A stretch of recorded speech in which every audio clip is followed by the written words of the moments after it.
This is Radio Now 95.3 FM. Come for the news, stay for informed conversations.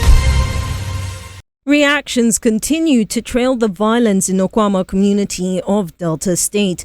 The Human Rights Writers Association, HURIWA, has questioned the use of the military in peacekeeping operations in the community and the subsequent tragedy that occurred where we saw a razing of houses and displacement of people. HURIWA says that the murder of soldiers in Okuama shows a gap in military and civilian relations. Our guest this morning is a national coordinator of HURIWA, Mr. Emmanuel Onwubike. Onwubiko.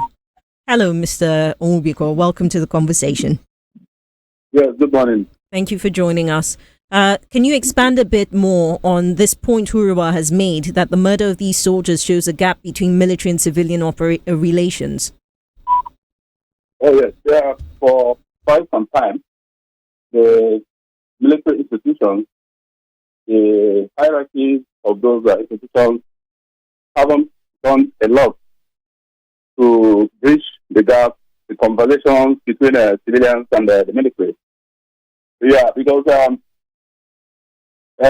Nigerians are yet to come to terms. A lot of Nigerians are yet to come to terms that the military as an institution is a strategic component of the constitutional democracy that we run. A lot of people still view the military with that kind of perception of when the military violently took over political administrations in the country and stayed on in power for a very long period of time and flagrantly violated. In fact, they even abolished, the military abolished the legal statute that was in use to govern the country, the constitution.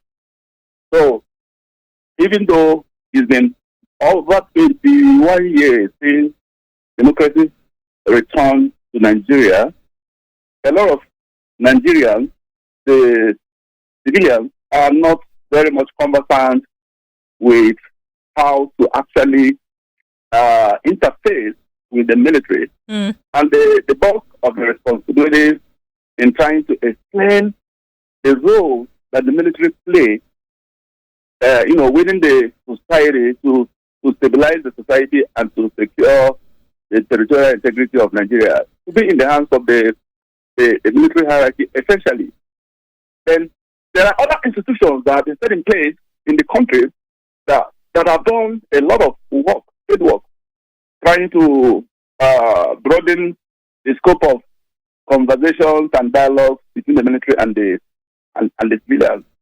Such bodies like the National Human Rights Commission, so many non-governmental organizations, CSOs, that have been in existence in this country have done quite a lot to try to initiate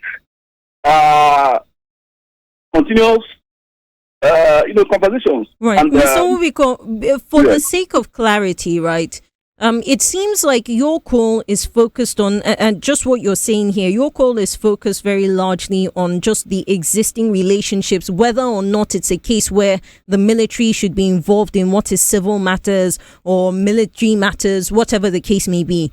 And I'm pointing this out because many analysts, experts have said that the military shouldn't have been called into that situation in the first place. So HURIWA is speaking beyond calling the military into civil matters. Is that the case?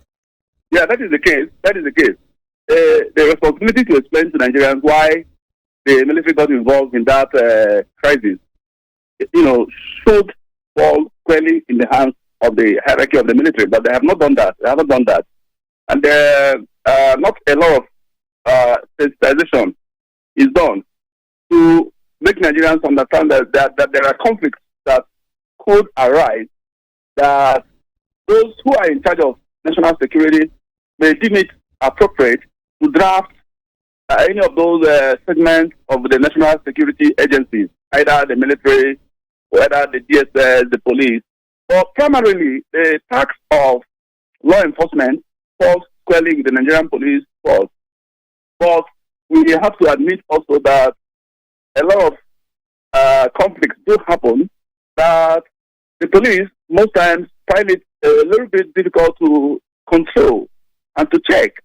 And this is the reason why if the military is going to deploy their operatives, their agents to communities for either peacekeeping operations or for internal security operations or for whatever kind of operations, there's a need to let the people know about the presence of the military amongst them, because the military is not actually supposed to be seen in every other place in the country, because except when there is the need for their intervention. If the policing institution is unable to confront such law and order developments, then you can now bring in the military. But there is a need for continuous kind of dialogue, continuous kind of conversations on the part of the military to try to extend themselves. Mr. Onwubiko, you are making a very salient point in talking about how there needs to be a continuous conversation between the authorities and Nigerians. But I wonder if the military would be interested in reviewing their, let's call it their method of operation, especially as regards communications. And I'm asking this because in this entire conversation, the military has not addressed the burning of the community beyond denying or beyond stating that they will not engage in reprisal acts. But the entire conversation has been, just hidden away. Yes. Yeah, that is exactly what we observed and said. These yawning gaps, we need to really fix those kind of yawning gaps, those kind of doubts, those kind of mutual recrimination and mutual suspicions on the part of the either the civilians or the military, looking at the civilians and see the civilians are different from them. They're not different. The military is a part of the country. It's part of us, part of the civilians.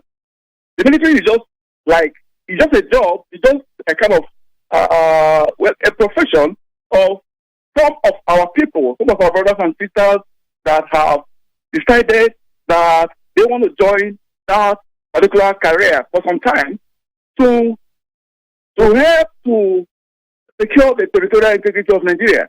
So when anybody in Nigeria joins the military, they should not be that kind of mutual suspicion that they are there and we are here. No, we're all the same. We're all the same, actually. So there has to be continuous, kind of conversations between both segments of the society, so that we understand the roles that the military is supposed to play to maintain law and order, especially when the police is lacking in that particular responsibility. Because the basic responsibility of the police, they are the first responders when it comes to law and order matter. When there is a breakdown or a breach of security in any part of the country, the first responders, the first people who are even supposed to prevent such things from happening. Because the work of the police is not to try to catch criminals, but to even stop crimes from happening. That should be the role of the police. That's why they need a lot of intelligence. But the police in Nigeria is lacking in some of those functions. So, because of those kind of inadequacies on the part of the policing institution, that's why you find a lot of times you see a lot of military deployments going on all over the country. If the police, because the police has proven incapable of tackling and confronting those issues that border on national security. Of course. Well, Mr. Onwubiko, would like to thank you very much for speaking with us this morning. Our guest on the conversation, Emmanuel Onwubiko, is the National Coordinator of the Human Rights Writers Association of Nigeria, and he joined us to expand on Huriwa's position that the military needs to engage in better relations with the civilian population of Nigeria, especially in the wake of the unfortunate murder of soldiers in Delta State last week. This is Radio Now 95.3 FM. Come for the news, stay for informed conversations.